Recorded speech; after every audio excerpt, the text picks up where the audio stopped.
पर उनकी बहू और सपा अध्यक्ष अखिलेश यादव की पत्नी डिंपल यादव ने रिकॉर्ड जीत दर्ज की है। डिंपल यादव ने 2,88,000 वोटों के एक बड़े अंतर से भाजपा के रघुराज शाक्य को हराया, जिसके बाद से सपा खेमे में जश्न का माहौल है।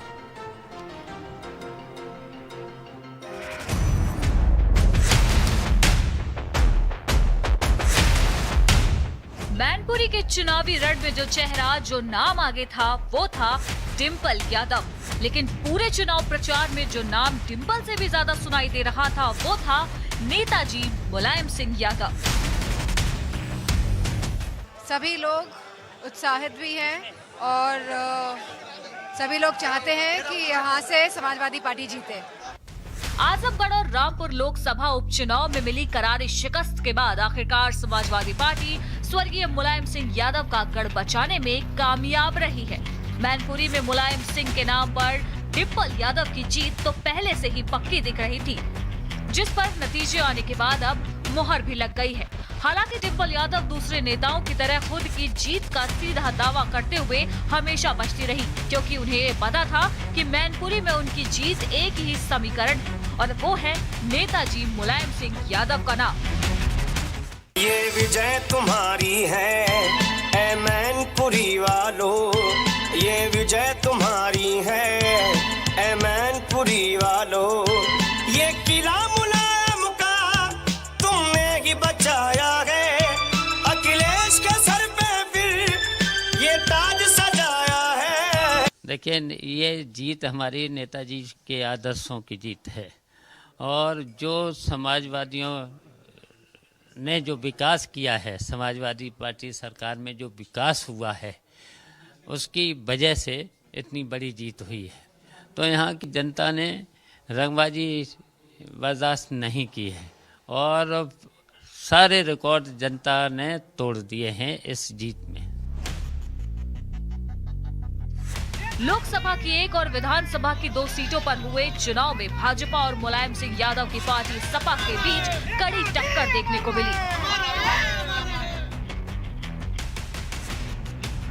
खासकर मैनपुरी पर सपा ने अपने कब्जे के लिए पूरा जोर भी लगा दिया, क्योंकि ये सीट नेताजी मुलायम सिंह यादव के देहांत के बाद खाली हुई थी और अब इस सीट से सपा के मौजूदा अध्यक्ष अखिलेश यादव की पत्नी डिंपल यादव अपनी किस्मत आजमाते हुए जीत हासिल करना चाहती थी।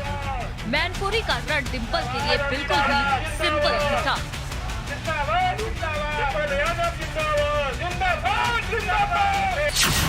डिंपल के साथ था मुलायम का नाम।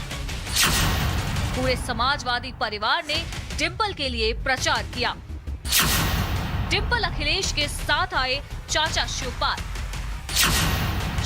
यादव ने किया बहू के लिए प्रचार।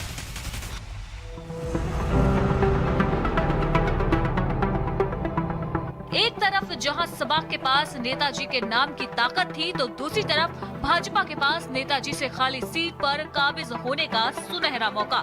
लेकिन मैनपुरी में मुलायम के किले को भेद पाना भाजपा के लिए नामुमकिन साबित रहा और डिंपल ने भारी मतों से भाजपा के प्रत्याशी रघुराज शाक्य को करारी शिकस्त देते हुए जीत का ताज अपने नाम किया।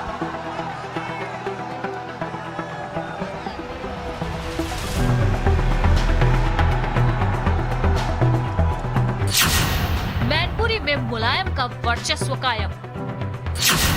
डिंपल की जीत से बड़ा संदेश। 2024 के लिए मजबूत हुई सपा। डिंपल की जीत से कार्यकर्ताओं का बढ़ा जोश।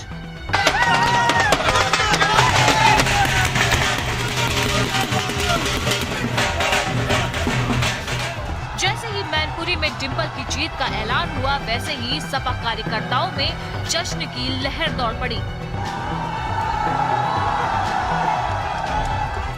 ढोल नगाड़ों की आवाज के साथ सपाइयों ने मिठाई बांटकर लोगों का मुंह मीठा कराया। डिंपल की जीत के बाद एक बात तो साफ हो गई कि नेताजी तो नहीं रही, लेकिन उनका जलवा अभी भी कायम है। स्पेशल रिपोर्ट, भारत समाचार।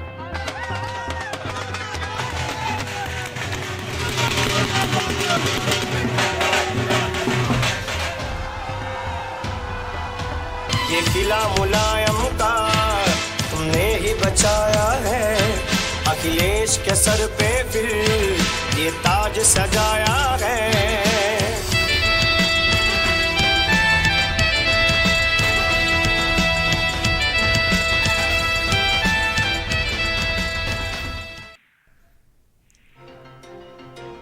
तो मैनपुरी लोकसभा सीट के उपचुनाव में सपा प्रत्याशी डिंपल यादव ने ऐतिहासिक दमदार जीत दर्ज की। मतगणना के बाद प्रशासन ने उन्हें विजयी घोषित किया। डिंपल यादव ने 2,88,461 वोटों से भाजपा प्रत्याशी रघुराज सिंह शाक्य को हराया। डिंपल यादव को जहां आपको बता दें कि लगातार किस तरीके से जो वोट मिले और वोटों का जो गिनती रही वो किस तरीके से लाखों के ऊपर रही, वहीं भाजपा के रघुराज शाक्य शुरुआत से ही पीछे चल रहे थे। वहीं डिंपल यादव को 2019 के लोकसभा चुनाव में मुलायम सिंह यादव को मिले 94,000 वोट के अंतर से जीत के तिगुना मार्जिन से विजयी हासिल हुई है। डिंपल यादव सुबह से ही मैनपुरी की 5 विधानसभा क्षेत्रों में आगे चल रही थी और डिंपल यादव की जीत के बीच शिवपाल सिंह यादव ने सपा का दामन थाम लिया। अखिलेश यादव ने प्रसपा का सपा में विलय कराया।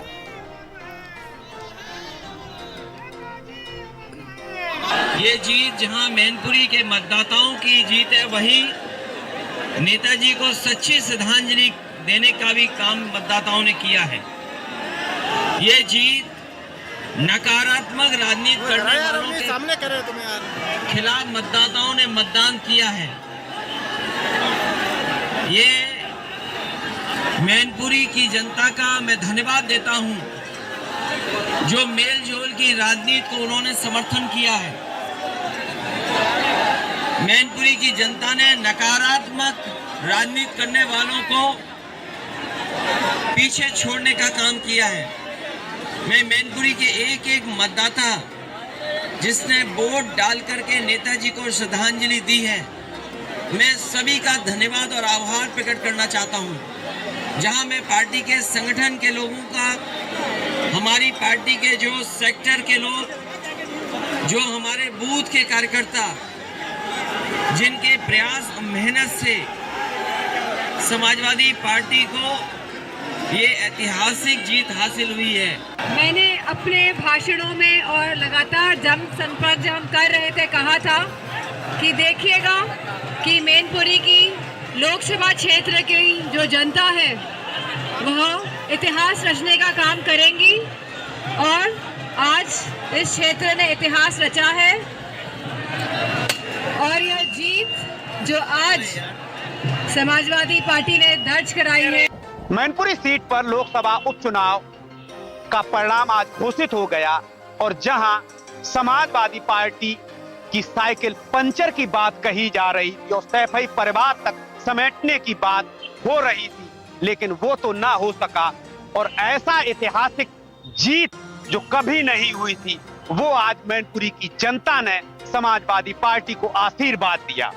रघुराज सिंह शाक्य जो कि भाजपा की ओर से प्रत्याशी तो घोषित किए गए थे, लेकिन अक्सर ये गेम हमेशा कामयाब नहीं होता है कि अगर दुश्मन को कहीं गिराना है तो उसी के किले में से एक व्यक्ति को अपने ओर खींच लिया जाए। ऐसे ही भाजपा ने किया था, नाकामयाब रही।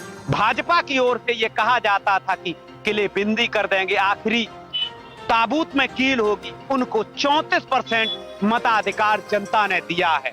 तमाम वो लोग आए थे, जमावाड़ा लगा था मैनपुरी में। एक ऐसा तंत्र बना के तैयार किया जा रहा था कि अब की बार यहाँ से कमल जो खिलेगा वो दूरगामी तक जाएगा, लेकिन ऐसा हो ना सका। कैमरामैन अंशु के साथ प्रवीण सक्सेना, भारत समाचार, मैनपुरी। वहीं खतौली उपचुनाव में एसपी-आरएलडी प्रत्याशी मदन भैया चुनाव जीत गए। रालोद प्रत्याशी मदन भैया ने बीजेपी उम्मीदवार राजकुमार सैनी को 22,165 वोटों से शिकस्त दी। खतौली विधानसभा के उपचुनाव में सपा, रालोद और बसपा गठबंधन से ये जीत हासिल हुई, बड़ी जीत। वहीं भाजपा 2017-2022 के चुनाव में जीत के बाद यहां पर उपचुनाव में हार गई थी और 27वें राउंड का परिणाम जारी होते ही मतगणना स्थल पर रालोद नेताओं का जमावड़ा लग गया। मदन भैया की जीत पर कार्यकर्ताओं में जश्न का माहौल भी दिखा।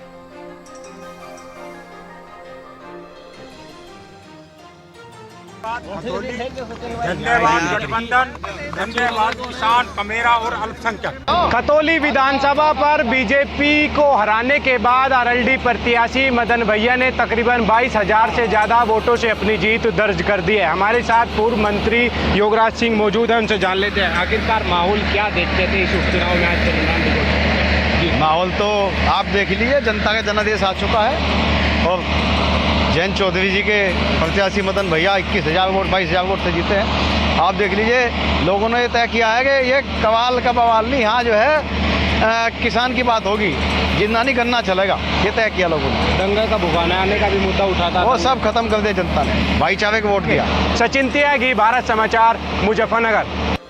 पश्चिमी उत्तर प्रदेश के जाटलैंड मुजफ्फरनगर की खतौली विधानसभा के उपचुनाव में आरएलडी प्रत्याशी मदन भैया ने बीजेपी प्रत्याशी राजकुमारी सैनी को 22,165 वोटों से हराने के बाद अपनी जीत दर्ज कर ली। मदन भैया का कहना था कि ये जीत खतौली की जनता की थी और अब मदन भैया खेकड़ा के मदन भैया नहीं बल्कि खतौली के मदन भैया बन गए हैं। कहीं ना कहीं बीजेपी को ये अपनी और देश के प्रधानमंत्री